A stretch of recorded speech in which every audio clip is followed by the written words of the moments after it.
తెలంగాణలో వ్యవసాయ రంగం, రైతుల సమస్యలు మరియు భూముల అంశంపై అధికార కాంగ్రెస్, ప్రతిపక్ష బీఆర్ఎస్ మధ్య పొలిటికల్ వార్ పీక్స్ చేరింది. సంగారెడ్డి ఎమ్మెల్యే క్యాంపు కార్యాలయంలో నిర్వహించిన మీడియా సమావేశంలో బీఆర్ఎస్ ఎమ్మెల్యే చింతా ప్రభాకర్ కాంగ్రెస్ ప్రభుత్వ విధానాలపై తీవ్రస్థాయిలో విరుచుకుపడ్డారు. కేబినెట్ సమావేశం ముగిసిన తర్వాత మంత్రులు మాట్లాడుతున్న తీరు రైతులు నడ్డి విరిచేలా, వారిలో అధైర్యం నింపేలా ఉందంటూ ఆయన మండిపడ్డారు. కేంద్ర ప్రభుత్వం చెప్పిన కోటా వరకే పంటలు కొంటామని, రాష్ట్రం తరపున అదనంగా ఒక గింజ కూడా కొనబోమని చెప్పడం అన్నదాతలకు మరణశాసనం లాంటిదని చింతా ప్రభాకర్ ధ్వజమెత్తారు. అన్నపూర్ణ ఎదిగిన తెలంగాణలో రైతులను అనాథలుగా మార్చే దుర్మార్గానికి కాంగ్రెస్ దిగజారిందని ఆయన ఆరోపించారు. తెలంగాణ తొలి ముఖ్యమంత్రి కేసీఆర్ రైతు కష్టాలు తెలిసిన నాయకుడిగా దేశానికి ఆదర్శంగా పాలన సాగించారని చింతా ప్రభాకర్ గుర్తు చేశారు. గత 10 ఏళ్ల కేసీఆర్ పాలన ఒక స్వర్ణయుగంలో సాగిందని, రైతు బంధు పేరుతో 11 విడతల్లో 72,000 కోట్ల పెట్టుబడి సహాయాన్ని నేరుగా రైతుల ఖాతాలో జమ చేశారని చెప్పారు.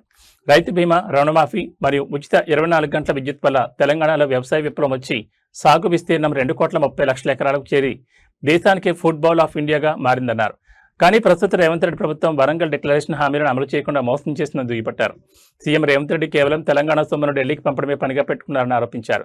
సంగారెడ్డి నియోజకవర్గంలో తాము 10 ఏళ్ల పాటు భూములను కాపాడితే నేడు కాంగ్రెస్ నేతలు అసైన్డ్ భూములకు పట్టాలిస్తామని చెప్పి ఇప్పుడు రైతులను భయపెట్టి బలవంతంగా భూములు లాక్కుంటున్నారని మండిపడ్డారు. తాము గతంలో ఓడిపోయినా తెచ్చిన 100 కోట్ల అభివృద్ధి నిధులను కూడా ఈ ప్రభుత్వం రద్దు చేసిందని, అక్రమాలు ఎక్కడ జరిగినా పేదలను భయపెట్టి భూములు తీసుకున్న బీఆర్ఎస్ ఊరుకోదని, ప్రజల పక్షాన్ని నిరంతరం పోరాడుతుందని స్పష్టం చేశారు. మొన్న క్యాబినెట్ తర్వాత ఉత్తమ్ కుమార్ రెడ్డి కానీ, తుమ్మల నాగేశ్వరరావు గారు కానీ రైతులకి నడ్డి విరిచే రకంగా, అధైర్యాన్ని నింపే రకంగా వారు మాట్లాడి ఈరోజు రైతులకి ద్రోహం చేసే మాటలు వాళ్ళు మాట్లాడిన తీరు తీవ్రంగా మేము ఖండిస్తూ ఉన్నాం. దేశానికి వెన్నుముకగా ఎదిగిన తెలంగాణ రైతులకు దారుణంగా వెన్నుపోటు పొడిచింది ఈ కాంగ్రెస్ సర్కారు. అన్నపూర్ణగా ఎదిగిన రాష్ట్రంలో అన్నదాతలను అనాథలుగా మార్చి దుర్మార్గానికి తెరలేపుతున్నటువంటి కాంగ్రెస్ సర్కారు మరి గతంలో 10 సంవత్సరాల్లో తెలంగాణ రాష్ట్రం ఏర్పడినాక ఒక సువర్ణాధ్యాయంగా మిగిలింది. తెలంగాణ తొలి ముఖ్యమంత్రి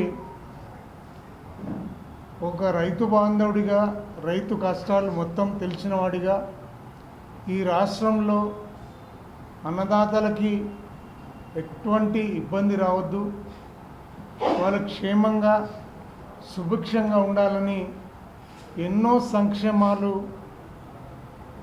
ఈ రాష్ట్రంలో దేశానికి ఒక అగ్రగామిగా నిలిపి రైతులకి రైతు బీమా కానీ, రైతు బంధు కానీ, ఈరోజు రుణమాఫీ విషయంలో కానీ ఎన్నో సంక్షేమం పథకాలు చేపట్టి ఈ రాష్ట్రం కాదు దేశానికే ఆదర్శంగా ప్రపంచ స్థాయిలో ఎవరు చేయనటువంటి 6,800 కోట్లు అందించినటువంటి ఘన చరిత్ర తెలంగాణ తొలి ముఖ్యమంత్రికి దక్కింది. ఆ రకంగా చెప్పుకుంటూ పోతే మరి రైతులకి ఆ కాలం స్వర్ణయుగమే. ఈరోజు కాళేశ్వరం ద్వారా, అదే రకంగా ఈ మహబూబ్నగర్ జిల్లాలో ఎక్కడ రైతులకి ఇబ్బంది కలగకుండా ఆనాడు బతుకుదెరువు కోసం బొంబాయి, దుబాయ్ వెళ్ళేటటువంటి పరిస్థితి, ఆ పరిస్థితి పోయి సుభిక్షంగా ఉండే పరిస్థితి కల్పించినటువంటి చరిత్ర మరి కేసీఆర్కే దక్కింది. కానీ ఈనాడు రేవంత్ సర్కారు కళ్ళబొల్లి మాటలు చెప్పి రైతులకు మోసం చేసి మరి ఈరోజు కేంద్రం ఎంత కొనమంటే అంత కొంటాం, మేము అంతకంటే ఎక్కువ కొనమని చెప్పి మొన్న ప్రకటించడం కూడా జరిగింది. మరి ఆనాడైతే పిసిసి అధ్యక్షుడు ఉన్నప్పుడు 3 పంటలకి రైతులను ఆదుకోవాలి, మరి 3 పంటలకు కూడా రైతు భరోసా కల్పించాలి అని చెప్పి మరి రాహుల్ గాంధీని వరంగల్ డిక్లరేషన్లో మరి లేనిపోని హెచ్చిపచ్చి అన్నీ కూడా మరి రైతులకు చెప్పి నమ్మబలికిచ్చి మోసం చేసినటువంటి రేవంత్ సర్కారు మరి రైతులను ఏ రకంగా కూడా ఆదుకునే పరిస్థితి లేదు. మరి ఖచ్చితంగా మేము 70,000 రైతుల పక్షాన, అదే రకంగా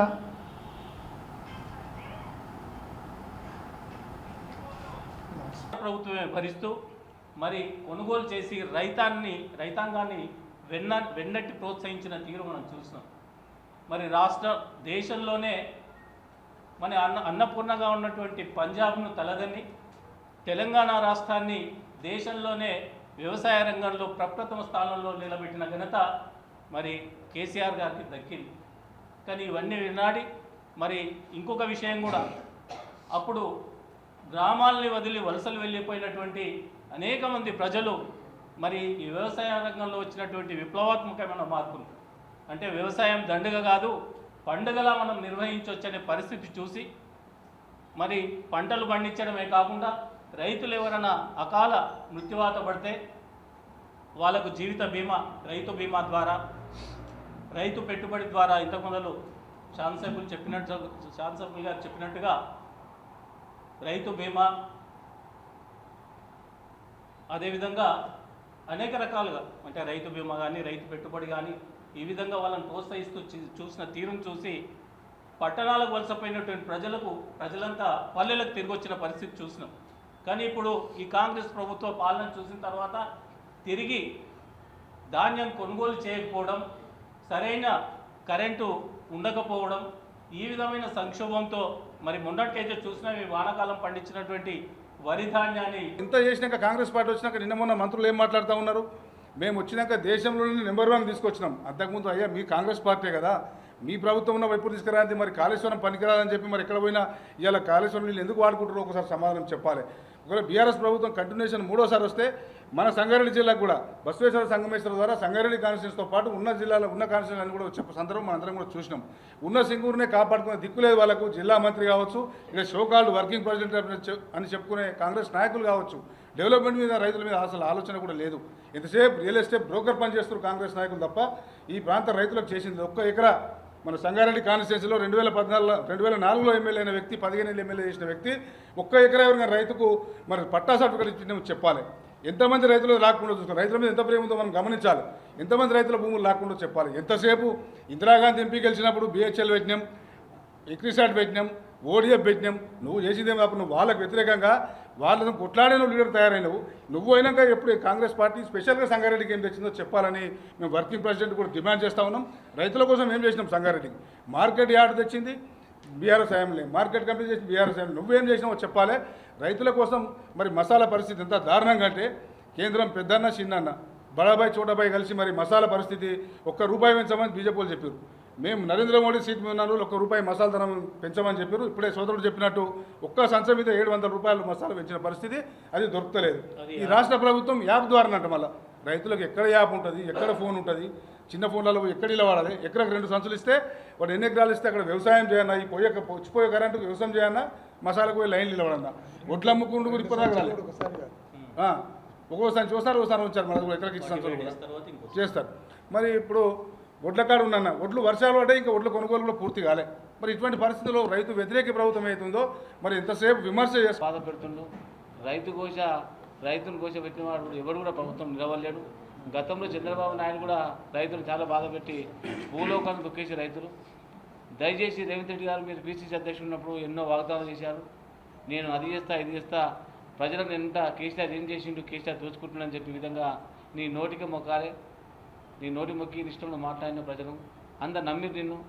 అందరికీ ఏమేమో వాగ్దానాలు చేసి నువ్వు ఇవ్వలేని వాగ్దానాలు చేసి అలా గద్దెక్కినావు. గద్దెక్కిన తర్వాత సరే నీ ప్రభుత్వం నీ ప్రజలు నీకు ఓటేసిర్రు, సరే మీరైనా న్యాయం చేస్తారేమో అనుకుంటూ పోతే రేవంత్ రెడ్డి గారు ఏ విధంగా కూడా ప్రజలకు న్యాయం చేయలేరు. ఒక ఆడపిల్ల కానీ చిన్న పిల్ల కానీ స్టార్ట్ చేస్తే ఎవరు ఉద్యోగస్తులకు కానీ ఎవ్వరు కూడా న్యాయం చేయలేదు. నీది ఒకటే, నీ నోరేందంటే నీది ఒకటే మాట్లాడ తప్ప వేరే ఏమీ తెలియదు. నువ్వు రాత్రి నిద్రపోతుంటే కలగంటుండొచ్చు, ఇవాళ ఏ రాత్రి ఎంత కలగంటావో అది పొద్దుగా నెరవేరుస్తున్నావు. ఎందుకంటే నీ కొడుకు పుట్టు నీకు నీ మన్మడు ఫుట్బాల్ ఆడాలని అనుకున్నాడు. కొన్ని వేల రూపాయలు ఖర్చు పెట్టి, కొన్ని లక్షల వేల ఖర్చు పెట్టి ఫుట్బాల్ని మన్మంతో నడిపించి, మీ మంత్రుల కుర్త నడిపించి ఆ బాధను ఎంజాయ్ చేసినాం. అదేవిధంగా అందాల పొడి చేసి, రాష్ట్రంలో అందాల పొడి చేసి మొత్తం ఉన్న వేల కోట్ల నష్టం చేసినాం. అవే డబ్బులు ఒక రైతుకు కానీ ఒక ఉద్యోగస్తుకు కానీ చేస్తే స్వేచ్ఛగా బతుకుతుంది, స్వేచ్ఛగా గడుస్తుంది. నువ్వు ప్రజల కోసం ఒక్క నిమిషం కూడా ఆలోచించడం లేదు. దయచేసి నువ్వు ప్రతిసారి మాట్లాడినప్పుడల్లా హరీష్ రావు బీజేపీకి పోతాడు, కేటీఆర్కు హరీష్ రావు వడస్తలేదు, ఇవే మాటలు తప్ప ఎప్పుడైతే వీళ్ళ ఇద్దరిని విడగొడితే బీఆర్ఎస్ ప్రభుత్వం పోతుందని చెప్పి ఆలోచన తప్ప నీకు వేరే ప్రజల కోసం మాట్లాడే చింతనే లేదు. దయచేసి మనకు ఎప్పుడు కూడా ఈ ప్రభుత్వం హరీష్ రావు గారు కానీ, కేటీఆర్ గారు కానీ, కేసీఆర్ గారు కానీ, ఇక్కడ ఉన్న మేము కార్యకర్తలు అందరూ కానీ ఎవరైనా కేసీఆర్ ఏ విధంగా చెప్తాడో, కేసీఆర్ ఏ విధంగా నడుస్తున్నాడో ఆయన వెనుక మేము అందరం నడుస్తాం, ఆయన వెనుకనే పోరాడతాం.